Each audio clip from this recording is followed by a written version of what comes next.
Have you ever purchased a new camera from an online store and had the website suggest accessories like a protective case, a high-speed memory card, or extra batteries? Likely, if you purchased on the internet at some point in time, you've been given options of products that complement your purchase that you are making. That is the art of cross-selling, turning a single purchase into a comprehensive bundle. So, in today's episode, we're exploring the magic of cross-selling, how suggesting related products at the right moment can not only boost your sales, but also enhance your customers' overall shopping experience if done right. Stick with us as we delve into the best strategies for effective cross-selling, the technology that can help you get it right, and real-world examples on how just powerful this technique really can be. Let's dive in. Welcome to the E-commerce Made Easy podcast. I'm your host, Kiri Saunders. When we started this business, all I had was a couch, a laptop, and a 9-month-old. My main goal? To help others. Now, with over 20 years in the e-commerce building industry and even more than that in web development, I have seen a lot. I love breaking down the hard tech into easily understandable bits to help others be successful in their online business. Whether you're a seasoned e-commerce veteran or just starting out, you've come to the right place. So sit back, relax, and let's dive into the world of e-commerce together. Welcome back to this week's episode of the E-commerce Made Easy podcast. So last week we discussed what upselling was, how it can benefit your business. And if you missed that episode, make sure to check back on episode 57 as it can go hand in hand with cross-selling too, because it kind of depends upon the situation of what you're selling as to which one's best for you. Or best for the specific product you're looking at too. It could be you might want both and you might want one for certain products and the other one for other products. So this week though, we're talking about a different spin on how to increase your revenue and bottom line using cross-selling when it's more appropriate than upselling. So first off, let's talk about what cross-selling is. So cross-selling is designed to increase the total number of items a customer purchases, and it always basically involves selling multiple products. Typically, you're selling extra products that complement the main product that they're looking to buy or that they are buying. So, for example, in the beginning, the intro, I talked about how if you go to buy an electronic device like a camera, then they're going to probably suggest to use some accessories that go with it. In particular, if you noticed, I talked about a high-speed memory card. A lot of people don't realize that you need a high-speed memory card to make sure that you are storing the images fast enough for a camera like that. So that is a perfect add-on accessory to what you're buying that the consumer might not realize that they need. All right, so when cross-selling, there's another example I can give you too that always comes to my mind when I talk about this is when you go to the cell phone store. Likely when you go to buy a new phone, they are going to offer you accessories such as a screen protector or a phone case protector. They're also going to advise you to get an extra charger, possibly a car accessory to go with it. So that's a perfect example of how we can do cross-selling when we're selling actual physical products. And you can do this with non-electronic items as well. Now, if we're a service provider though, a cross-selling item might be something a little bit different than you might think of. And you can do something like adding on a VIP package to whatever you're selling. So let's say you're selling a course, you can add on a VIP package to make that course even better and more effective. Or you can add on more group coaching or some extra add-on bundles, maybe some other mini courses that you think would complement the course they're buying. You can do that as a cross-selling item as well. So how does cross-selling actually work? Well, there is a psychology principle of the yes mindset. So the customer's already decided to purchase this product. So they're already in the buying yes mindset already. And they're more likely to consider additional offers at this point because they're already in that buying mode. They've already got it set in their head. They are going to get this item. So if you do it appropriately, they are more likely to say yes to more products on your site that complement the item that you're buying. You can even consider giving a discount for cross-selling products or services. So let's say with the camera example, they could get the accessories for 10% off, for example, or a VIP add-on. Maybe it's a discounted VIP add-on than you would normally charge if you sold a VIP session by itself. So that can help make the yes even easier, is if you are providing more value for less money with that upsell too. So how do we know what to do for upselling? How do we know what products to pick? So you really need to identify the complementary products that go with the product they are looking at. You can do this by analyzing your customer purchase history and patterns.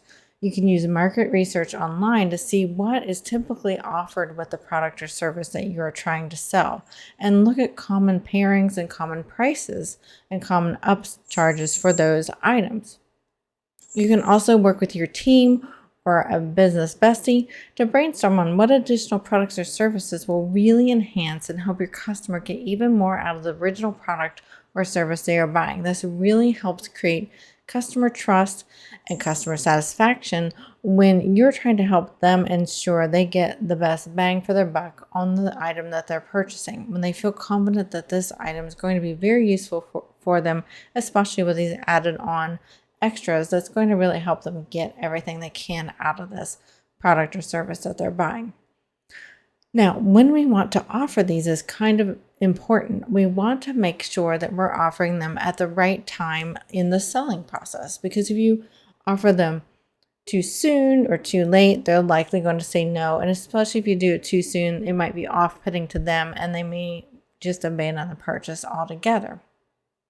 One common gentle way, if you're an e-commerce site, is you can put a section that's a customers also bought section. I'm sure you've seen this on many online stores that you've been on. There's typically a customers also bought section. Now, this is a bit more of a subtle way to do it, and I think this is really great and appropriate.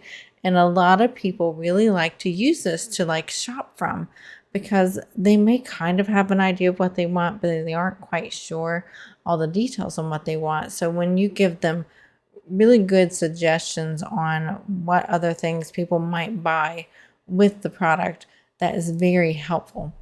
Also, you can do what's called a bumper on the checkout page, where you can suggest there, add this accessory for 10% off, or for just $20 more, or whatever it might be appropriate for you. Or maybe it's a VIP one-on-one hour with you with your course you're selling.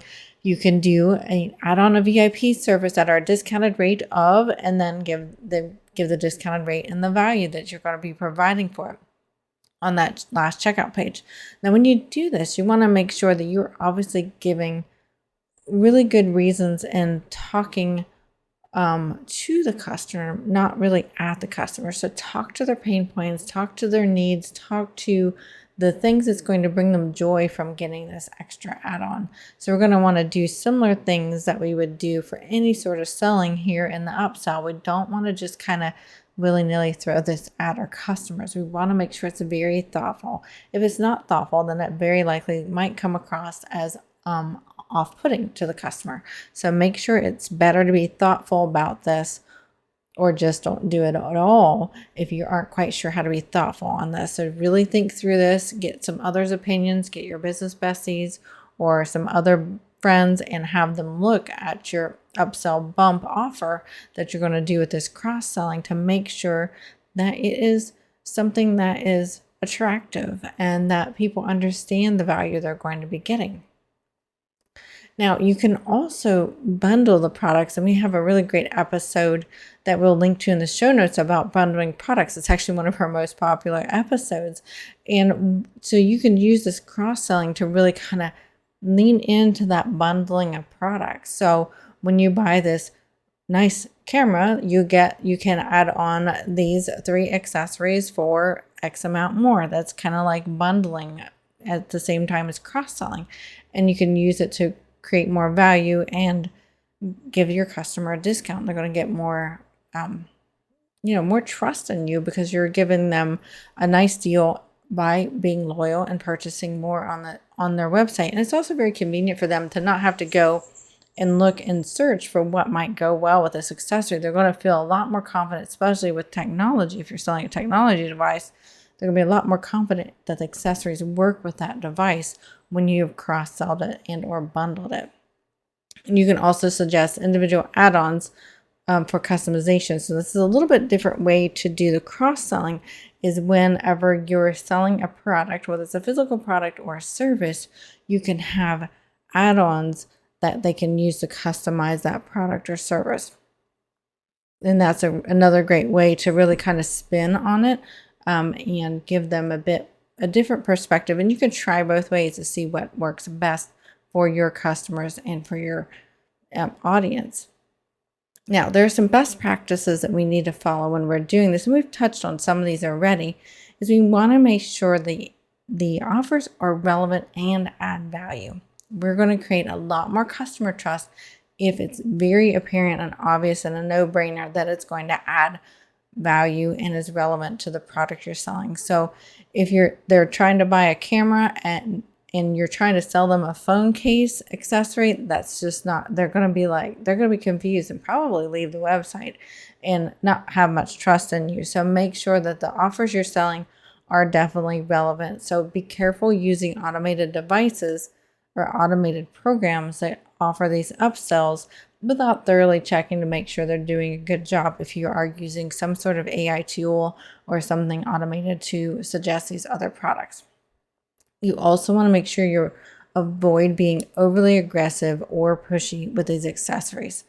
I know whenever I go to our phone store, they have a buy two accessories, get the third for free. That's a great way for upselling and cross-selling right there. But I don't feel pressured to do it. They just let me know, hey, if you buy two accessories, you can get the third one free. Would you like to look at them? Just as simple as that. I don't feel pressured. It's not icky or spammy. There are things that I'm going to be finding useful for sure. And they politely will take a no thank you if you give it. So do similar when you're doing your online wording, when you're doing these cross-selling, is make sure that you're not aggressive or pushy. So not like super flashy or super pressure. And, the limited time stuff can really work sometimes. That would be what you might do if it's a service provider, and that can work sometimes. But if you do it in the wrong manner, it can really seem pretty pushy and aggressive. So make sure that you're not being too pushy or aggressive there. And you can use customer data that you find on the internet or from past sales on your store to make sure you're getting suggestions that are relevant. So look at what people buy already together naturally and see if that can help you determine what they might like to go with that product or service. And regularly look at this and update and test your offers for their effectiveness. I can't highly suggest this more than I can, is really got to, it's really kind of a trial and error in a lot of things in business, and especially online business. And if you're not tracking things, you're not going to know whether it's working or not. So set intention on what you want to use for cross-selling.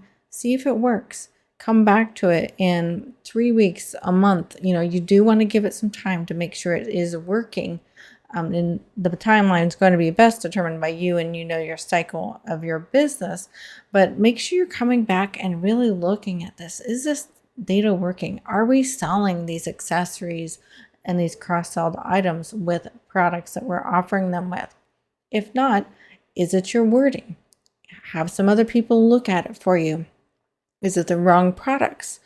Are you not presenting it at the right time? So really kind of dig in and try to figure that out, because once you nail this down, it's really going to increase your revenue and your customer happiness when you get this right. And like we talked about before, some common pitfalls are doing irrelevant cross sales. This can really diminish your trust. I can't stress this enough. And it can really diminish your customer satisfaction. And poor timing. We've touched on this some too, but I want to make sure we come back to it. We want to make sure we're offering the additional products at the right time. Too early seems pushy and aggressive. Too late seems like an afterthought and really not a genuine suggestion. So make sure you're doing it right at the right time in their purchase, when they're already committed to that product and you're pretty confident that they want to buy it. That's when you really want to give them those cross-selling items to consider. And like I said, we need to go back and monitor this and review it very regularly. It's the one thing you got to do in business is try something, try it for a period of time that's going to give you some good data, and then reevaluate and make some changes and try again. They say that you really need to try a new thing at minimum 3 times before you know whether it works or not. So just because you've tried it once and it didn't work well, that's why I'm saying we need to reiterate on it, review it, test it, and try it again. It's really important to do something like this at least 3 times so that you can see the data and see what is working and what isn't. All right, so let's recap this week's episode.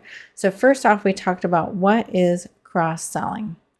And then we gave some examples of cross-selling for products and for services and how you might work that into your business. We also talked about why cross-selling works and when to use it, as well as how to effectively cross-sell, what to avoid when cross-selling, and really how to refine your process. You really got to dig in and refine it. I can't stress that enough. I see so many people try something, it doesn't work, and then they give up. Well, you don't know if it worked really, like I said, until you've tried it at least 3 times. All right, so that's all I have for you for this week's episode of the E-commerce Made Easy podcast. Thank you for joining me.